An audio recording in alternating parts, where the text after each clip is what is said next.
All right, now let's discuss the scourge that is gender-based violence. We are now joined via Zoom by Leonora Tima, the founder of Kwanele, bringing justice to women. Leonora, thank you so much for your time this afternoon. Of course, we're not speaking about something that is actually easy to speak about because of just how long we've been talking about it, and also that nothing seems to be breaking the scourge. I mean, you've just listened to the minister there, police minister, who is in Mthatha. Of course, community members there reporting that police station that is in Mthatha as, you know, basically non-existent. People go and report cases there, but nothing comes of it. You know, just give us a sense of where we are in this fight that is gender-based violence. I think, where do you start, actually, really? And you say that it's a scourge, but this has been going on, as you said, for a very long time, and the statistics do not give justice, actually, to how serious the situation is on the floor for many women. And when I hear Bheki Cele talking there, it actually makes me feel angry because, yes, I'm sure there are people close to her that could have done something about this, but the truth is, unless change starts at the very top, nothing at the bottom is ever going to change. And until the police are taken to task, government are taken to task. I mean, you look even in the Western Cape, where the mayor who was accused of rape was still in office and then was only taken out of office because of the damage it was going to do to the reputation of the ANC. Then you have to ask yourself, okay, well, you know, why would anyone on the ground think that this is unacceptable when people who are in public office see it as acceptable? Leonora, you've launched, as Kwanele, you've launched an app, you know. I mean, there's been so many times where we try and find solutions, right, to how women can protect themselves. We know that this is obviously very reactionary, you know, but somebody has to do something. So you've launched this app called Kwanele. Talk to us a little bit about how it's meant to assist women that are found to be in traumatic situations, and also how it can lead to convictions.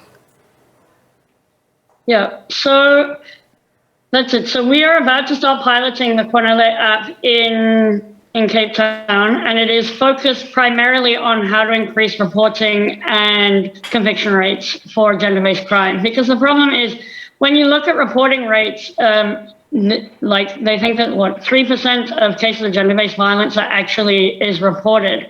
So by using technology and developing technologies, we can create a safe space where women can report, whether they're ready or not to open a criminal case. They can still report it somewhat as to what Bheki Cele was talking about there. And they can get help and assistance and support while they are perhaps getting ready to report a criminal case. We also do support in the criminal case because the truth is, as a woman or as a man, to walk into a police station like Mthatha, like Khayelitsha, like anywhere within South Africa and report an incident of gender-based violence is horrific, because not only are you walk in, you're met at the front desk by people often who participate in this culture of rape culture, misogyny, patriarchy, and then you have to openly talk, often in front of a few other people, about something very personal that has happened to you, and then oftentimes you are not met with a sympathetic attitude to what has happened, and then you're told, oh no, but you're going to destroy someone's life. Are you sure you want to report this? Or what did you do to contribute to the situation? Victim blaming and all of those. So within the app,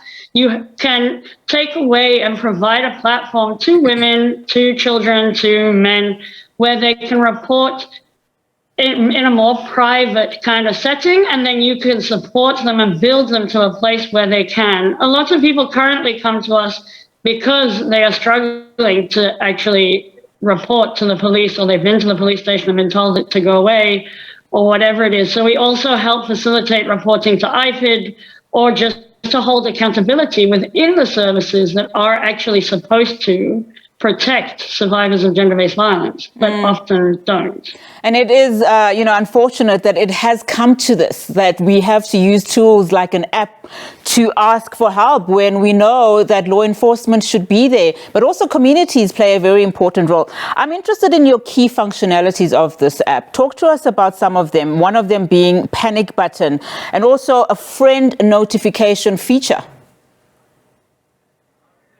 So yeah, we have a panic button, and currently we have integrated with Cassie, which is an armed response company. So when you activate a panic, then armed response is dispatched to your location. We put it on a data-free platform because the goal of this app actually is to make sure that it's accessible to people that are very vulnerable, and it's a free app.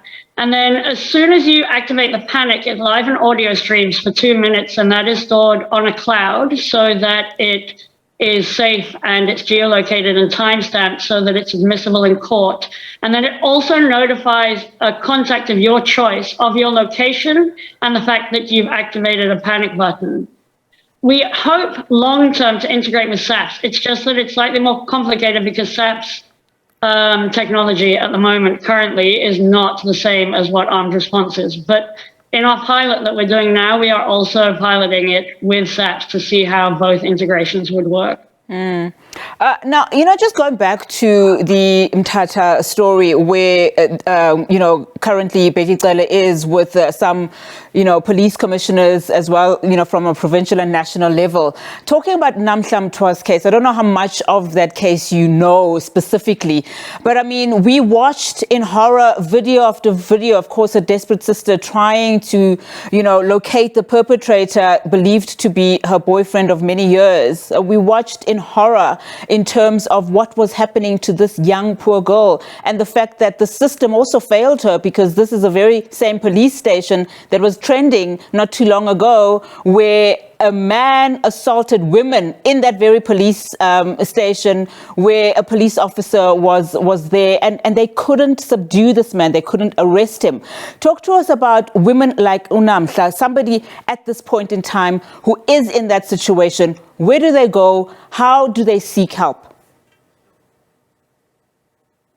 It's a very complicated question because, often in these situations, the perpetrator holds so much power over the person within this situation. But look, for anyone that is reaching out for help, there definitely is the help available. I think our job as NPOs and people working in the GBV space is to make sure that we run successful campaigns so that people like Namhla know where to go and know where to feel safe.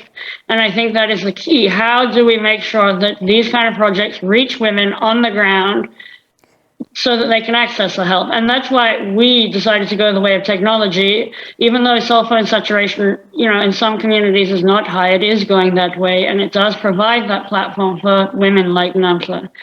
But I think the problem is deeper than that, in that we also need to find a way to re-establish trust between survivors of gender-based violence and the institutions that are supposed to protect them, like SAPS. And I think while they are needing the resources that they need and the training needs to be improved, you need to do social context training, all of those kind of things. I think until those policies start becoming normal practice, I think you'll carry on seeing these situations in police stations.